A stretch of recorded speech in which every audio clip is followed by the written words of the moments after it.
Hello YouTube.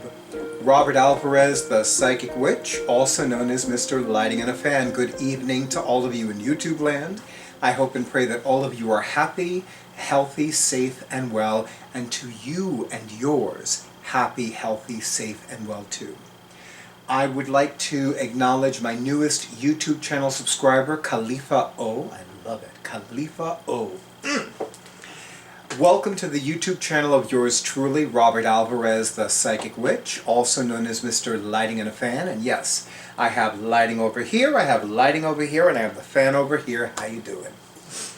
Right now the time is approximately 3 minutes to midnight Eastern Time, which means we are 3 minutes away from the traditional and common witching hour.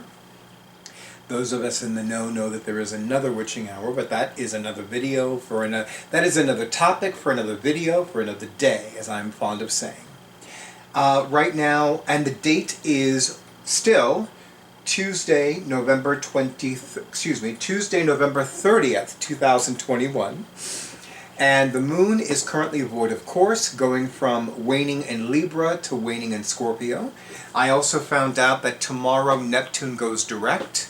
I do not recall offhand in which sign Neptune is transiting, but since Uranus, Neptune, and Pluto are generational influences, I would not be surprised what the currently retrograding Neptune sign is.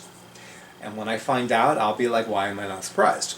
Anyway, so with that being, could you start that timer, please? Thank you so much, Drake. Drake is more commonly known as my awesome audiovisual person for my YouTube videos. So I wanted to finally begin resuming my More Than a Walkthrough series of videos. Again, those of you who are new to my YouTube channel, I began doing a More Than a Walkthrough series of videos featuring 2 different tarot decks. For this video, it's going to be the Pride Tarot, a collaborative deck, which was published by US Game Systems in April of 2020. It is a beautiful deck, and I must admit, it's not my preferred type of tarot deck. There are other tarot decks out there, and other oracle card decks for that matter, that feature various artists that have come together to collaborate on a project. And I'm not usually a fan of them, but since there are a small number of LGBTQIA+ themed tarot decks, and because I happen to be a gay man, I knew that it was important for... Oh, that was a loud sound. Maybe you could turn that off, Drake, or minimize that, or mute that or something? Or all at the same time? I'm so sorry, YouTube. Oh my goodness, I'm so sorry. It's my intention to keep this video under 10 minutes. There have been some distractions, so it might be a little more than 10 minutes, and for that I apologize. But as I was saying, since I am a gay man, and since I love tarot, my intention was to support US Game Systems and happily purchase a copy of the Pride Tarot. So with that being said, I'm going to have Drake, more commonly known as my awesome audiovisual person, do a close-up of the back of the card design, because love is love.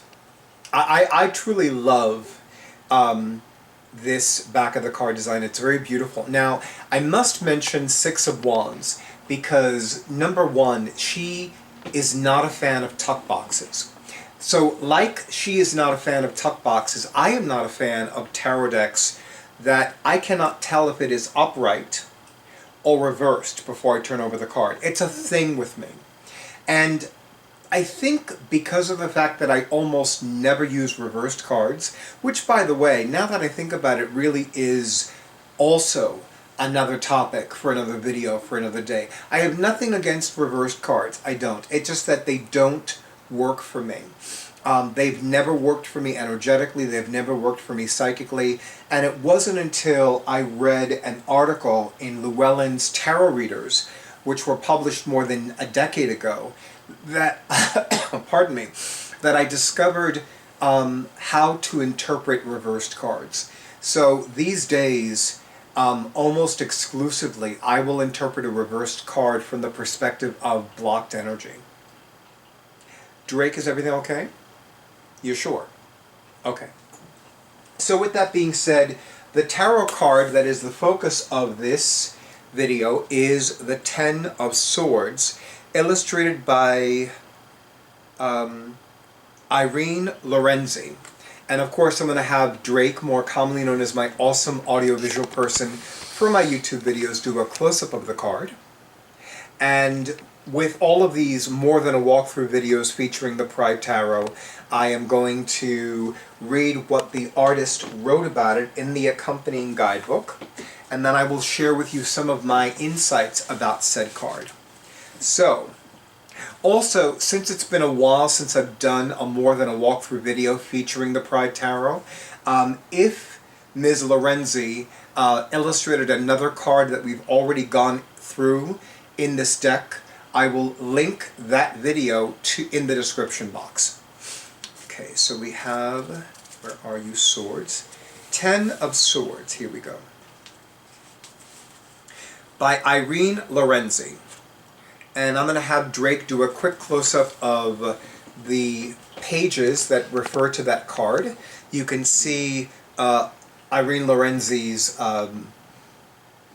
insignia is the term that comes to mind. I'm sure there's another term for it, but her insignia in the bottom underneath the card's image. The Ten of Swords depicts sadness and loneliness.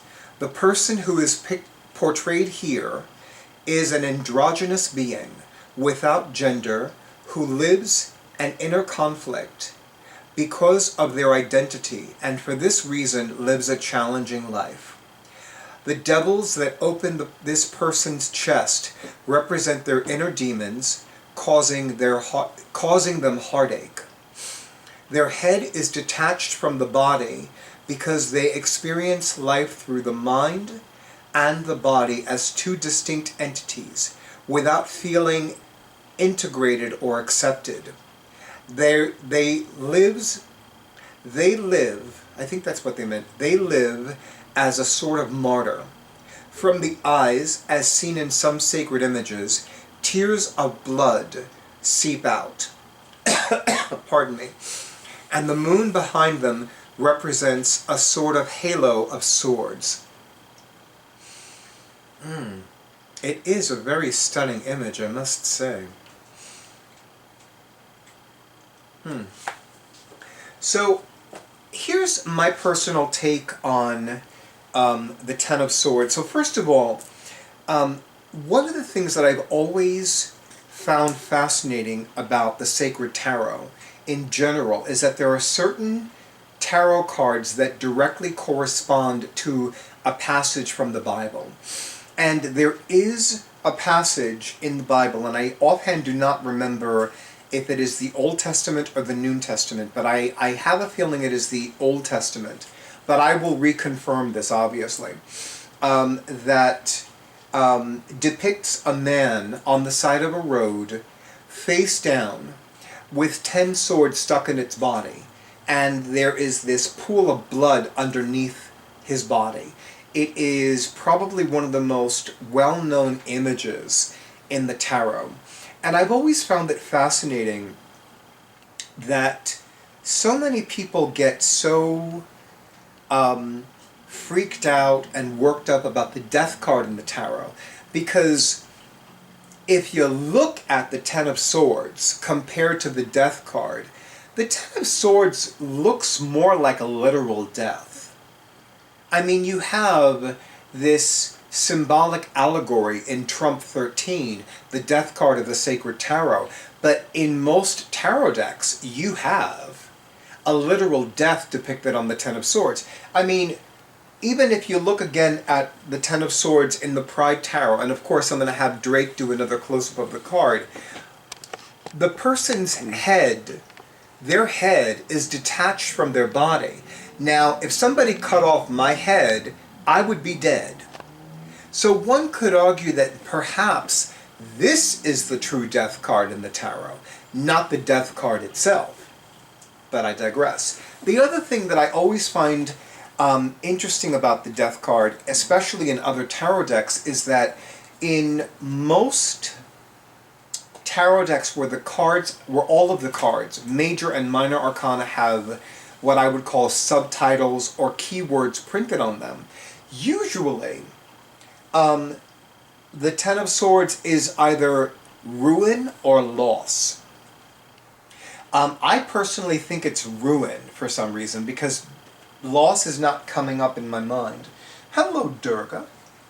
You're sitting pretty, but do be careful you don't knock down the mouse, because that mouse has already been knocked down several times, especially today, right? Right. Like I was saying. So I find it interesting that in most tarot decks where all of the cards have names, major and minor arcana, the Ten of Swords is usually called loss or ruin, but I'm feeling more drawn to say ruin. And that's probably a combination of my intuition and remembering, because I do have a few tarot decks where all of the cards have names. Again, major and minor arcana. But definitely this is a card that, you know, it's funny because I'm looking at the image, and I would call this a beautiful death. Now, death is not necessarily a beautiful thing, but I am awestruck by the beauty of this image. It almost has a Renaissance flair to the artistry. You know, this is the kind of painting that I would expect to see painted during the Renaissance period. And I'm going to read the bio of Irene Lorenzi, which is in the back. And of course, for those of you that have been watching this series, there have been a few times where I could not find the artist's bio, so I'm kind of hoping now that it's here. Oh, it's here. Oh, thank goddess. Oh my God. Granted, there have only been a handful, but there were enough that it was like, you know, every time I look in the bios, it's like I have a moment of anxiety and panic, like, oh my God, I hope it's here. Oh my God, I hope it's here. Okay.